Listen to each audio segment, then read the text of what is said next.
হাতী শান্ত, নিৰ্জু, বুদ্ধিয়ক, সংবেদনশীল, সামাজিক, শৃংখলাবদ্ধ প্ৰাণী। স্থলচৰ প্ৰাণীৰ ভিতৰত বৃহত্তম। সম্প্ৰতি দুখন মহাদেশৰ প্ৰায় 50খন দেশত বন্যাৱস্থাত হাতী পোৱা যায়। হাতীৰ প্ৰজাতি 3টা। বিশ্বত প্ৰায় 4,65,000টা হাতী বাচি আছে। ইহঁতৰ গড় আয়ুস 65 বছৰৰ পৰা 70 বছৰ। এজনী হাতীয়ে জীৱনকালত 4ৰ পৰা 6টামান পোৱালিহে জন্ম দিয়ে। মানুহতকৈ প্ৰায় 4-6 কোটি বছৰ আগতেই পৃথিৱীত হাতীৰ উৎপত্তি হৈছিল। আফ্ৰিকা মহাদেশত 2টা প্ৰজাতিৰ হাতী পোৱা যায়, আৰু সেয়া হৈছে আফ্ৰিকান ফৰেষ্ট এলিফেণ্ট আৰু আফ্ৰিকান ছাভানা বা বুছ এলিফেণ্ট। এই ছাভানা প্ৰজাতিটো আকাৰত আটাইতকৈ ডাঙৰ, ওজন প্ৰায় 6,000 কিলোগ্ৰাম পৰ্যন্ত হয়। কিন্তু এই দুয়োটা প্ৰজাতিৰে সংখ্যা বিভিন্ন কাৰণত ক্ৰমে কমি আহিছে। আমি সচৰাচৰ দেখা হাতীবিধেই হৈছে এছিয়ান এলিফেণ্ট, যাৰ বৈজ্ঞানিক নাম এলিফাছ মেক্সিমাছ। ইয়াক এছিয়া মহাদেশৰ 13খন দেশত পোৱা যায়। বৰ্তমান ইহঁতৰ মুঠ আবাদী প্ৰায় 49,000। বিগত প্ৰায় 75 বছৰত এছীয় হাতীৰ সংখ্যা 50% হ্ৰাস পাইছে। অসমত পোৱা প্ৰায় 5,700 হাতীকে ধৰি বৰ্তমান ভাৰতবৰ্ষত 27,300টামান হাতী বন্যাৱস্থাত আছে। ইয়াৰোপৰি পোহনীয়া বা আবদ্ধ অৱস্থাত থকা হাতীৰ সংখ্যা প্ৰায় 3,500। বৰ্তমান অসমৰ বেছি সংখ্যক জিলাতেই বনৰীয়া হাতী পোৱা যায়। ইয়াৰ বহুখিনি হাতীয়ে চুবুৰীয়া ৰাজ্যলৈ অহা যোৱা কৰে। হাতীৰ শুৰ অত্যন্ত স্পৰ্শকাতৰ আৰু গুৰুত্বপূৰ্ণ অংগ। প্ৰায় 1 লাখ বেলেগ বেলেগ মাংসপেশীৰে শুৰ গঠিত। আমি হাতেৰে কৰা প্ৰায়বোৰ কাম হাতীয়ে শুৰৰ সহায়ত সমাপন কৰে। খাদ্য পানী আহৰণৰ উপৰি উশাহ নিশাহ কাৰ্যও শুৰৰ সহায়তে কৰে। প্ৰাপ্তবয়স্ক হাতীক দৈনিক প্ৰায় 250 লিটাৰ পানী লাগে। এবাৰত 100 লিটাৰ পৰ্যন্ত পানী খাব পাৰে। ইহঁত দিনটোৰ প্ৰায় 16 ঘণ্টা সময় খাদ্য আহৰণতেই ব্যস্ত থাকে। 3-4 ঘণ্টাহে টোপনি যায়। হাতীৰ কাণ দুখনে শুনা কাৰ্যৰ উপৰিও দেহৰ উত্তাপ নিয়ন্ত্ৰণ কৰে। সেইকাৰণেই হাতীয়ে কাণ দুখন অনবৰতে লৰাই থাকে। 300 কেজি হ'ল যদি হ'ব, এদিনত মই ইমানেই খাওঁ।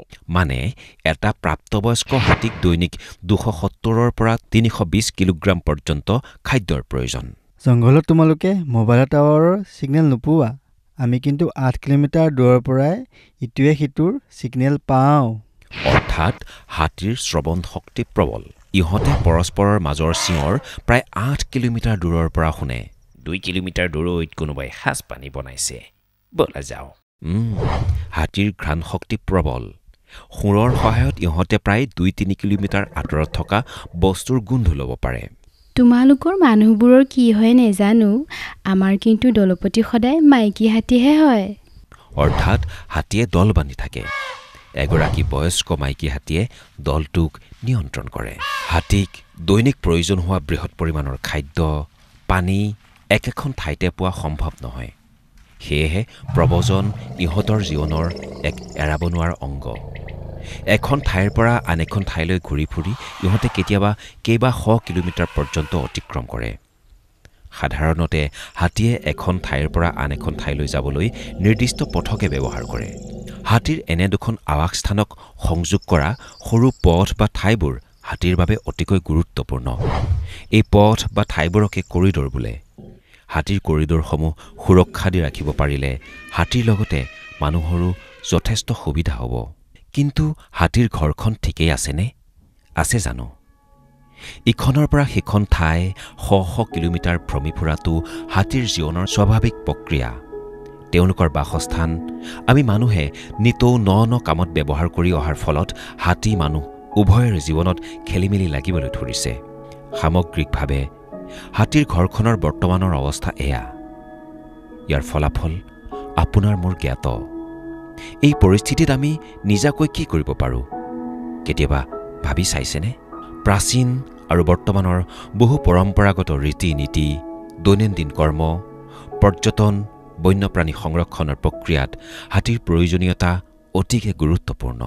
হাতীক লৈ সৃষ্টি হৈছে বহু কালজয়ী গীত লোকগীত। হস্তি বিশেষজ্ঞসকলে কয় যে হাতী বিষয়ক পৃথিৱীৰ প্ৰথমখন মৌলিক কিতাপ সম্ভৱতঃ অসম মুলুকৰ পৰাই প্ৰকাশ পাইছিল ৬-৭ শতিকাতে। পালকাপ্য মুনিয়ে হাবি জংঘলত ঘূৰি ফুৰি হাতীৰ চিকিৎসা বিষয়ক এই গ্ৰন্থ হস্তি আয়ুৰ্বেদ লিখি উলিয়াইছিল। আনহাতে ১৭৩৪ চনত সুকুমাৰ বৰকাইথৰ হস্তিবিদ্যাৰ্ণৱৰ দৰে কালজয়ী গ্ৰন্থও এই অসম মুলুকৰ পৰাই সৃষ্টি হৈছিল। বন্যপ্ৰাণী সুৰক্ষা আইন ১৯৭২ৰ অধীনত হাতীক সুৰক্ষা প্ৰদান কৰা হৈছে। হাতী আমাৰ দেশৰ ঐতিহ্য প্ৰাণী। Convention on international trade in endangered species of wild fauna and flora চমুকৈ CITESৰ পৰিশিষ্ট ১ৰ অধীনত হাতীক অন্তৰ্ভুক্ত কৰি আন্তঃৰাষ্ট্ৰীয় বেহা নিষিদ্ধ কৰা হৈছে। আন্তঃৰাষ্ট্ৰীয় সংস্থা IUCNে এছীয় হাতীক বিলুপ্তপ্ৰায় প্ৰাণী হিচাপে সতৰ্ক কৰি দিছে। আনহাতে ৰাষ্ট্ৰসংঘৰ এক পৰিৱেশ চুক্তি convention on the conservation of migratory species of wild animals চমুকৈ CMSৰ পৰিশিষ্ট ১তো হাতীক অন্তৰ্ভুক্ত কৰা হৈছে। ইয়াৰ জৰিয়তে দুখন বা ততোধিক দেশৰ মাজত আইনগতভাৱে সমন্বয় সাধন কৰি হাতীৰ প্ৰব্ৰজন সুচল কৰিব বিচৰা হৈছে।